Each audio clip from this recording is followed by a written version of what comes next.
Should I leave? Give me the beat, boy. Free my soul. I wanna get lost in the rock Rock and roll and and drift away. We're live. Yes, we are. Hello, everyone. It's Dylan from YuGiOh Everything, and welcome back to the first ever Talkin' YuGiOh 7's Up live stream podcast. Welcome. I mean, this is a brand new series. It's a series that is going to be going on for the next 3 years, probably, throughout YuGiOh 7's. It's, as I always like to say about these segments, it's more Yu-Gi-Oh! Anime analysis than anyone could ever want. So, if you're joining us, thank you very much. And obviously, the setup is a little different than normal. And the reason for that is obviously because we are in quarantine. We are self-isolating in the state of New Jersey. It's pretty bad right now. So this is how we're going to do the streams for a while. And I'm super excited to talk YuGiOh 7s with you guys. The anime is starting in less than 72 hours, guys. We are literally 3 nights away, which will be Friday night on the Eastern time at 8 p.m. from YuGiOh 7's episode 1, which is insane. I do want to say thank you to Cal, thank you to Pete, and thank you to Kate for coming by, and thank you to all of you for coming by. Matthew Kennedy has already donated Neos Gundam. Thank you for the $5, my friend. We have a lot on the plate for you guys today. We're going to talk about our overall feelings going into YuGiOh 7's. Unfortunately, Nick T canceled last minute. Not sure why, but unfortunately it happens from time to time. Yeah. Our overall feelings on the show.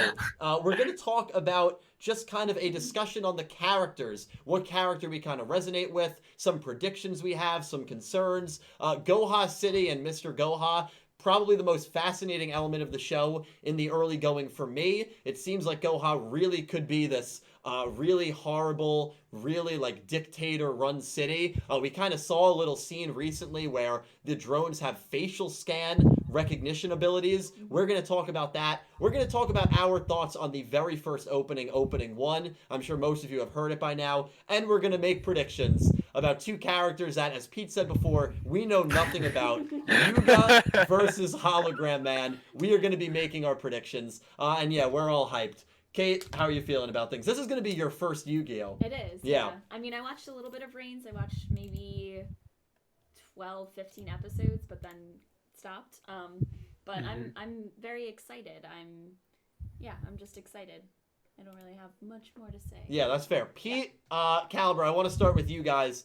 What are your... I'm going to start with you, Pete. I'm going to put you right on the spot. What is your early prediction on YuGiOh 7's? And like, how do you feel about the show? Not even prediction. How do you feel about the show? And what are some concerns you have going into the 7th anime? As some people are saying, a brand new era of this anime. It's kind of mixed. I mean, I definitely have some optimism in the sense that there is no Shin Yoshida as we make all the jokes. That's the optimism. There's no Yoshida.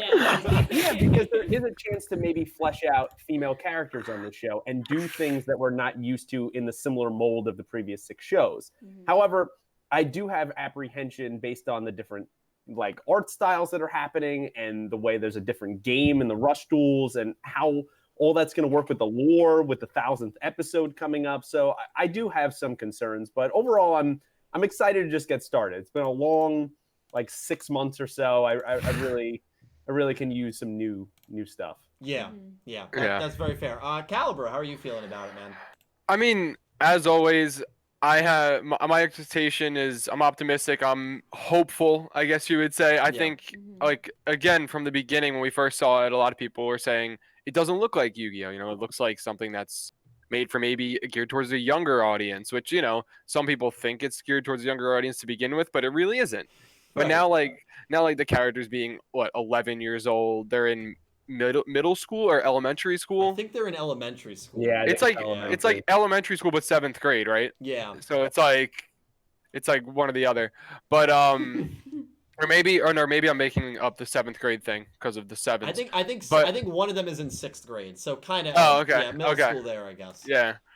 But I mean, overall, I'm excited because for me, like, I only watched, you know, bits and pieces of Duel Monsters and then all of Reigns. So I have a very minimal background knowledge on like all of this, but I think overall, like, I'm excited. I thought the clips that we saw and some of the characters, I thought everything was really cool. So I think it's exciting. And like Pete said, 6 months of filler arc Yeah. coming to an end. Absolutely. Well, yeah, my feelings on it. I've definitely been more optimistic than I was at the start. Obviously, when this happened, I'll never forget it. Those of you that were watching the Jump Festa stream, and you guys will probably remember this, I walked off camera and I went in the back room in the basement, and I just collapsed to the floor. I have a classic photo of that moment. It happened. It did.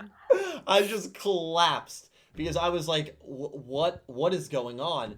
Obviously, your initial reaction is usually based in a more emotional and not a more logical response. Yeah. So, that was a response to this franchise changing so drastically after 20 years. The characters looked more generic. Obviously, it looked more young. The characters are the youngest we've ever seen. So immediately in your head, you think, oh my God, this is going to be like a kid's show. It's going to be aimed for 8 and 9-year-olds, which I really don't think is actually going to be the case as we've gotten more info in regards to the series. But that's obviously what I thought. So my initial reaction, I was very negative on it. I was very upset. Luckily, the emotional response that I usually have right off the bat becomes a more logical response pretty quickly. And I thought about it and I'm like, Studio Gallup, they had issues at Studio Gallup that I'm not going to fully blame Konami for. I don't really know who was at fault, but it's obvious that the last studio, with how Arc 5 ended, with how Reigns started and finished, with how short that last season was,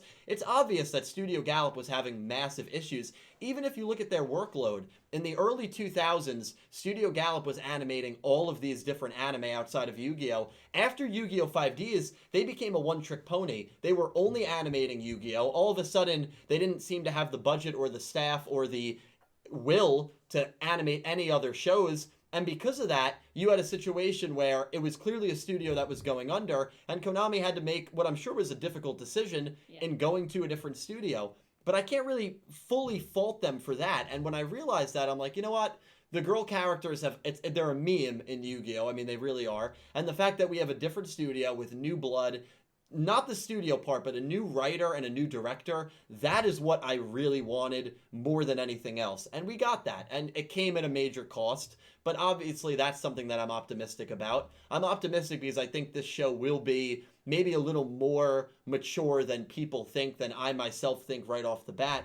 Something that was interesting, I couldn't find a source for it, but apparently in one of the interviews, someone who was working on YuGiOh Sevens stated, and this is kind of important and I want to get your thoughts on this to see if it matters to you at all, stated that while the show looks like it's going to be aimed for kids, there will be something in the show for every single demographic to enjoy. It'll be kind of immature and goofy at times for younger audiences, but it will also have serious elements for parents and mature audiences. That was according to one of the interviews. I would love to hear your guys' thoughts on that, as to if you think that's just the typical, the typical spiel, or if you think there's maybe more to that and that's a good sign. I guess I'll start. I can see both sides of it. It's definitely like a typical thing to be like, oh, anyone can watch. Sure. Yeah. But it's also easier to hide have a dark undertone and kids not know it because the characters are younger. Sure. Than having 15, 16-year-old characters and everything being childish. Because an adult's gonna pick up on that childish aspect of it right away. As a kid, will just see the goofy stuff on the front, but not really maybe the backstory, the darker backstory or the consequences. They kind of don't really see them as quickly as someone like you would see it. You know what I mean? Yeah, absolutely. So I think it's a good way that they're younger, and him saying that, because it's okay, there could be a lot of dark undertones or more mature type storyline in it that you can kind of just hide behind the fact that they're in 5th and 6th grade. Right. Yeah, that's a good point. Pete, you watch a lot of shows. Hearing this, does this mean anything to you, or is it just probably a typical spiel? It gives me a little bit of hope, honestly. Okay. I'm thinking of it, when I hear a line like that, I'm thinking of a Pixar movie, right? A Pixar movie is a demographic towards children. However, there is so many jokes when you watch things back as an adult, or if you're taking your child there as a parent, where you're like, my kid, that goes way over their head. They're never going to get what is going on there. And so if the show is in that vein, and it's maybe more geared to like a half and half, like it's 50% a lot of childlike things going on that appeals to a younger demographic, and then you have a lot of those adult themes in the background that, you know, we can see pretty like clearly, I'd be more okay with that. Yeah, that's very fair. And I think you actually bring up a good point. You know, when you think of a Pixar movie like Toy Story or Finding Nemo, or, you know, a more movie that's aimed at probably a younger demographic, Frozen, there's something that anyone can enjoy of any age. Yes, and absolutely. so I think that's very important to remember, that even though we have obviously a younger audience, or not a younger audience, excuse me, a younger cast and a younger set of characters, that by no means is any sort of equation to not being able to be enjoyed by older fans, by more, you know, older in age and older in terms of how long they've been in the community fans. And I still think that it's a good way to bring in new people to the show. Yeah, I 100% agree with that. And I too like what Pete said about it being like a Pixar movie, because everyone knows how much I love Disney. Right. And that's most of it is directed towards kids. Sure. So... But I watched, like, I've seen Frozen. I feel like the movies are pretty good. Yeah, they're fantastic. So, like, and obviously when you see those movies, and if you don't know anything about them, you're like, oh, it's a kid's movie. But there are some pretty serious tones in that movie. Especially Frozen 2. I felt like we grew up with cartoons like that, right? Like you look at something like a SpongeBob, right? Exactly, you watch that now, it is such a different experience of like, I never got that joke when it was going through. Or even something like a really, like one of my favorite shows of all time in Avatar: The Last Airbender, right? Like you would look at that and go, it's a 12-year-old kid, it's a cartoon, like this is clearly like geared toward children. And then when you kind of go through the background of all of the themes going on in the show, there's a 100-year war, there's people dying, and all the spiritual connections. It's a lot of things that kids are never going to get. I didn't get, and I get it now. I didn't get that as a kid. And so I'm hoping if the show is going to be made like that, then I'd be more okay with it. Yeah. I think it's a great point. And I think there's a very good chance, and obviously you guys in the chat, because these streams are always on my channel, so I always go back and read what you guys say. I think that if, you know, that comes... Hold on, let me kind of track what I was going to say. Going back to the original quote, I can't speak, but you guys know. Going back to the original quote of this isn't just for younger kids. There's going to be things in this anime that an older audience is going to enjoy, that parents are going to enjoy, and that is going to be aimed towards them, while it's also aimed for kids. I feel like you wouldn't say that unless it's true. I know it's a very cliche thing to say, and it's like, oh, obviously, you know, Dylan, they just want to get everyone to watch it, so obviously they're going to say, oh yeah, our show is aimed for everyone, but that could also cause an insane amount of backlash if you say that, and the show is all like, you know, toilet jokes, and there's literally no story, and there's no good writing or anything. So I feel like for that reason, they're not gonna say something like that unless it's true and unless there are serious tones. And I feel like we've already kind of seen it with how Goha City is described. That doesn't seem like oh yeah, you know, it's an immature theme, that food is being rationed off, that you're forced to wear certain clothing, that you're forced to duel at certain times and live your life certain ways. That's very narrational on certain aspects of the world that are going on. It reminds me a little bit of, you know, a bit of a dictatorship, and that by no means is an immature concept. It's the Big Brother effect. The Big Brother effect. They're always watching. Absolutely, and we're going to talk about that. Yeah, hold on. You can go. You're good, bit. You're good. It's just 100% things that are going to go over a kid's head if they're watching it at 10 years old. And so right there, we're already setting up a good premise for everyone, and it's not just a PR thing that they're saying. Right. I completely agree. I actually want to show you guys an image, and I want to talk about this image because this was one of the most... This was a crazy thing that I saw. I just finished watching Psycho Pass. I watched the first 2 seasons and the movie. It's season 2. I should have skipped it. Everyone was right. But the anime itself, it was very enjoyable, and it was one of the deepest, most like darkest anime that I've probably ever seen. And this reminds me a little bit of what's going on in that anime. The fact that drones have facial recognition technology, and they're using them on like 8, 9, and 10-year-olds. Like kids. Kids. Yeah. Like, that's crazy to me. The whole theme of Psycho Pass, for those that don't know, is you follow this group called Inspectors and Enforcers. They have these guns, and the whole city is wired with these security cameras, and they're basically able to tell if someone is going to commit a crime before they actually commit the crime. And if their like crime coefficient is over a certain number, these inspectors and enforcers can go out and literally kill them in cold blood because the AI says that, yeah, they're going to commit a crime, so they're a danger to society. And it's a really, really good cyberpunk like anime. It really is amazing. Very deep tones, very great. And it kind of reminds me a little bit of that. I mean, when I see something like this, I don't immediately think, oh yeah, there's not going to be anything for an older audience to enjoy. Like, facial recognition, this is pretty creepy. Yeah, and I feel like that's something that kids won't realize. They'll just be like, oh, like that's right. This is right. An 8 or a 9-year-old is not going to look at this and think like, oh yeah, that's not normal. Like, that's kind of cool actually that they're able to do that. Whereas we as adults are like yeah, that is not good. Yeah. Yeah. So when you see like an image like that or the clip like that, I mean, what do you guys think? So I mean, just looking at like the still frame, like you have the kind of looks like the data is almost surrounding their faces, right, for the facial recognition. Yeah. And basically, like you said, it controls every aspect of their life. So it means from this young age, they're already tracking what they're doing and probably tracking their potential. Like, how did they do in this class? Okay, this is what their track's going to be.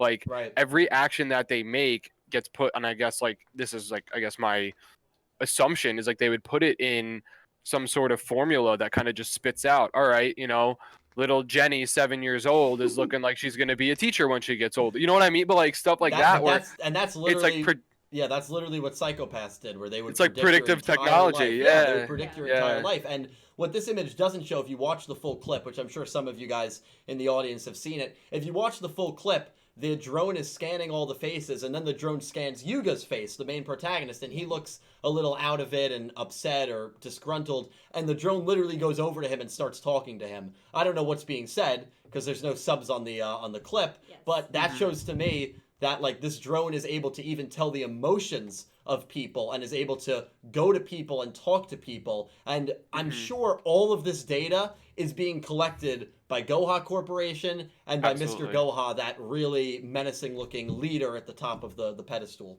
Yeah, and I guess this drone is like you said, how they had like security cameras. That's basically what these drones are.